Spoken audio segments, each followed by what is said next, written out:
امت مسلمہ میں اتحاد کی بنیاد. غور کرو کب تک. مولوی صاحب تم نے تو دین کے مسائل یہ سب باتیں بتائیں, یہاں تو حالت یہ ہے کہ ہم ایک پلیٹ فارم پر کیسے آئیں. ایک بھائی کی زمین پر دوسرا بھائی قبضہ کیے لے رہا ہے اور دوسرا بھائی کچہریوں کے چکر لگا رہا ہے. جب سگا بھائی سگے بھائی کا نہ ہو تو میرے بھائی کو پھر امیدیں کیسے لگائی جائیں. وہ کہاں گئی نعمت؟ قرآن کا اثر کہاں گیا؟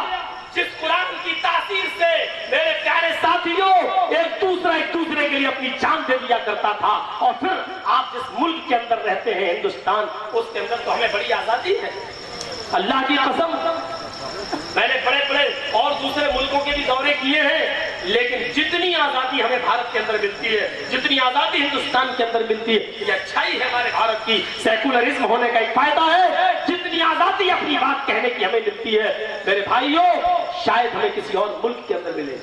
پاکستان کے اندر میں گیا, پرچہ آتا تھا, یہ تقریر کرو گیا, میں نے بس دیکھ لیتا تھا اور پھر میں اپنے حساب سے تقریر کی تیاری کر لیتا تھا, بول دیتا تھا. پرچہ نہیں لیا میں نے. سعودی عرب کے اندر گیا, ملتا تھا, صاحب آپ کو یہ بولنا ہے, وہاں گورنمنٹ دیتی ہے, یہ بولنا ہے آپ کو, اپنی مرضی سے آپ کچھ نہیں بول سکتے, آپ کو آزادی ہے. آزادی, اور یہ آزادی بھارت کے قانون سے ہمیں ملی ہے, آپ سے بھیک مانگ کر نہیں لی ہم نے.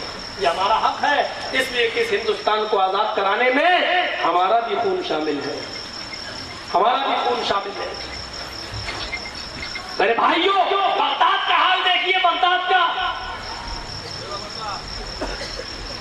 مسلمانوں نے کب تک حکومت کی, لیکن جب شیعہ اور سنی آپس میں لڑے, جنگ یاد کرو, آپس میں لڑے, تو شاید آپ کو معلوم نہیں ہوگا کہ اس نا اتفاقی کا شیعہ اور سنیوں کے درمیان نا اتفاقی کا فائدہ تاتاریوں نے اٹھایا اور تاتاریوں نے مسلمانوں پہ حملہ کر دیا. انہوں نے یہ نہیں دیکھا کہ شیعہ مر رہے یا سنی, انہوں نے ایک طرف سے مارنا شروع کر دیا کیونکہ ان کی نظر میں مسلمان مر رہے تھے.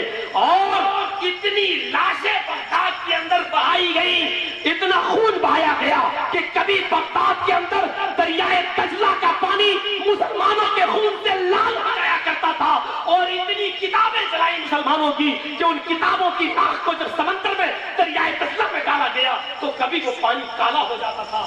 یہ صورتحال تھی. علمی سرمایہ جب سمندر کے حوالے کیا گیا, دریائے دجلہ کے حوالے کیا گیا, ہماری کتابیں جلا کر جب سمندر میں دریائے دجلہ میں بہائی گئی تو دریا کا پانی کالا ہو گیا, اور جب مسلمانوں کے خون کو بہایا گیا تو اسی دریائے دجلہ کا پانی سرخ ہو گیا. یہ آپسی شفقلش, یہ آپسی نا اتفاقی کا نتیجہ تھا, یہ آپس میں لڑنے کا اور آپس میں خانہ جنگی کا نتیجہ تھا.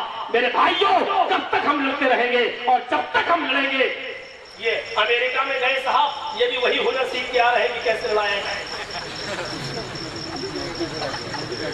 اس سے پہلے ایک اور تھے پردھان منتری کے دعوے دار اسی پارٹی کے, وہ گئے اسپین اور وہ وہاں سے سیکھ کے آئے کہ مسلمانوں کو کیسے ختم کیا جائے. میرے پیارے ساتھیوں میری سمجھ میں نہیں آتا ہے, ایک جھوٹی افواہ اڑی گائے کا معاملہ لے کر تو ایک آدمی کو قتل کر دیا گیا. میں پوچھنا چاہتا ہوں میرے پیارے ساتھیوں, ذرا اس فیکٹری کو بھی تو بند کرو, اور اس آدمی کی کیا سزا ہونی چاہیے جو ہندوستان کی نمبر 1 بیف فیکٹری ہے, نمبر 1 بیف فیکٹری, اور اس کا چیئرمین کون ہے, اس کا ڈائریکٹر کون ہے, اس کا سنرکشک کون ہے, اس کا چلانے والا کون ہے, مجھے اپنی زبان سے نام لینے کی ضرورت نہیں ہے.